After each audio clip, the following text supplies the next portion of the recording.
mighty A2. This ship right here has been at the center of a lot of controversy as of late, and I thought it would be a good idea for me to go ahead and give this one a review. As you guys know, some of you may know that I was in the military, Navy for 13 years, and I thought that it would be a good idea for me to give my insight on some of these ships and what I think their roles could be used for. So if you guys are liking these videos, if you're liking this little mini series that I'm doing, make sure you like the video, subscribe to the channel, and also you can become a member if you want, you know. Oh, we forgot to go downstairs first. I'm already messing this thing up. Hold on, let me go back down. I just have a bad habit of just going to top deck. Let me go back down here real quick.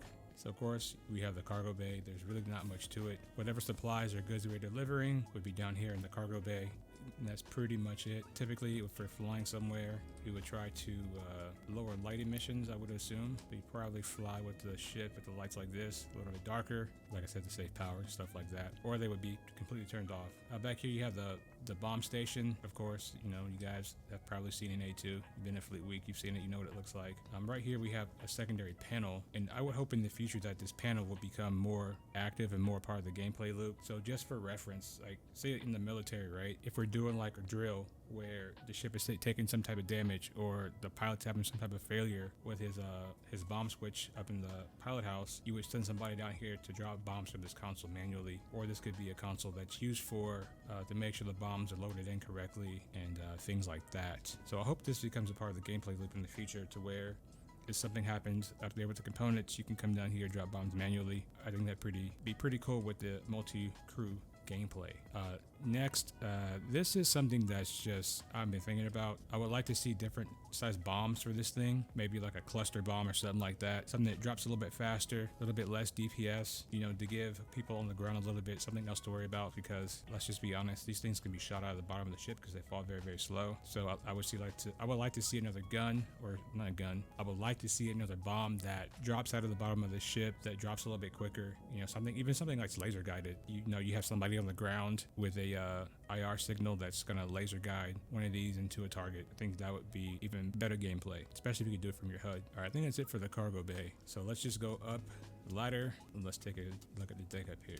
All right, so the first thing, I guess we can go over habitation. In the regular Navy, we would call this berthing. I believe this has room for 8. So we have 4 here and 4 here. Yeah, this is 8-person ship. So that means everybody that's on this ship would have to know like literally everything about this ship. I think even maybe you would have a crew of 8, so I would assume you would have 2 pilots, maybe 3.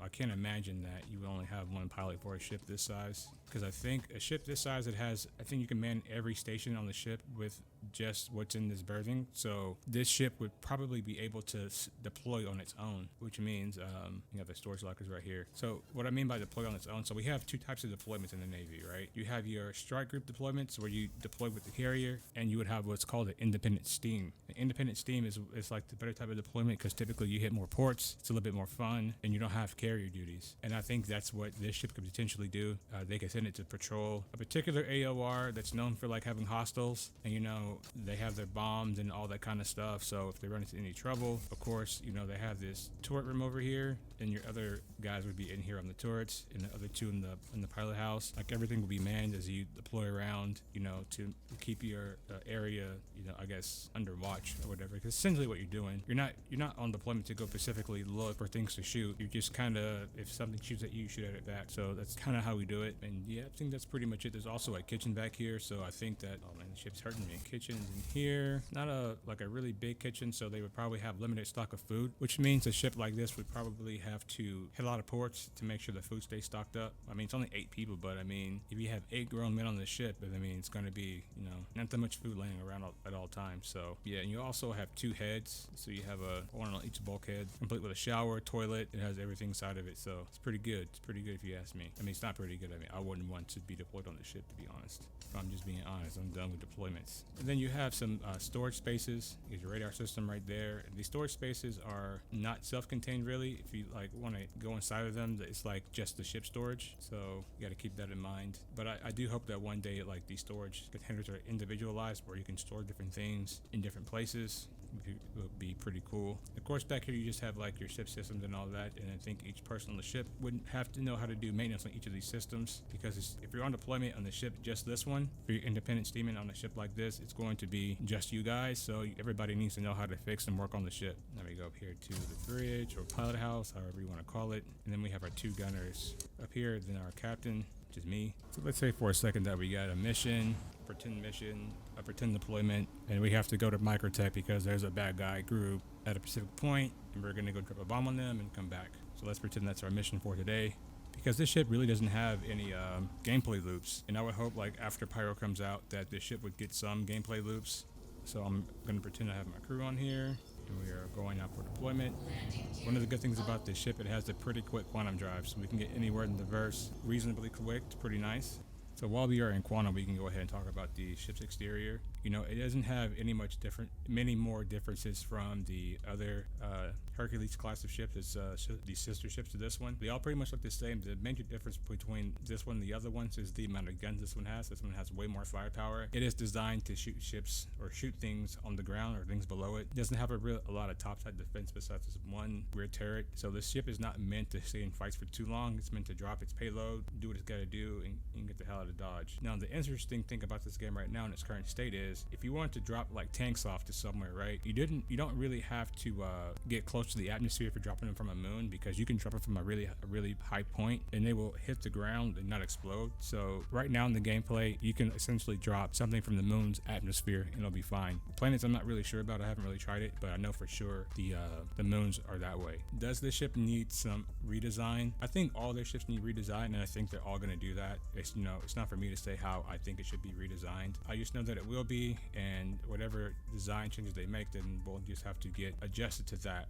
If I were to change anything, it would be this front turret. I would actually move it to the top, and then I would have the pilot's guns under the nose. And that's only because the turret shakes the front of the ship, and if you're trying to drop a bomb, if the ship is like moving or shaking, it's going to affect that bomb's accuracy a little bit. So you want to make sure the ship is not moving or shaking too much when you are doing your bomb runs. You want to come in like nice and smooth and drop that bomb and get the hell out of Dodge. You know, that's how you're supposed to do it. But overall, I think the design is okay. To me, it looks like a penguin. If a penguin was like sliding on his belly, that's what the ship to me looks like. So yeah, I don't know if anybody else sees it, but I definitely see it. It's a space penguin right here. What might life be like on a ship like this if you're on deployment? A ship like this, like I said, is probably going to hit a lot of ports because they have to refuel and resupply often. I could imagine their deployments would probably be transporting a lot of stuff, so more than likely they would deploy in mostly a hostile zone, so they really wouldn't do a lot of patrolling, because like I said, the ship is designed to hit things below it, so it's not really designed to do long-term space deployments. So you're mostly going to see a ship like this, like I said, deploying in an AOR. Again, it can deploy on its own. It doesn't really need to be a part of a strike group or a carrier group, because it has a lot of its own capabilities and facilities. Yeah, that's pretty much it, I think, for a ship this size. We are arriving on Microtech.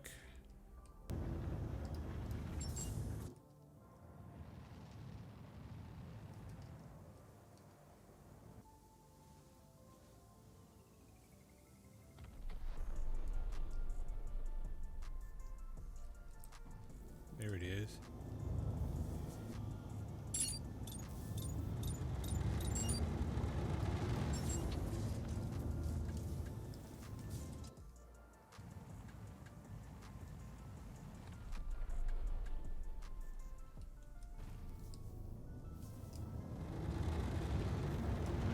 Targets.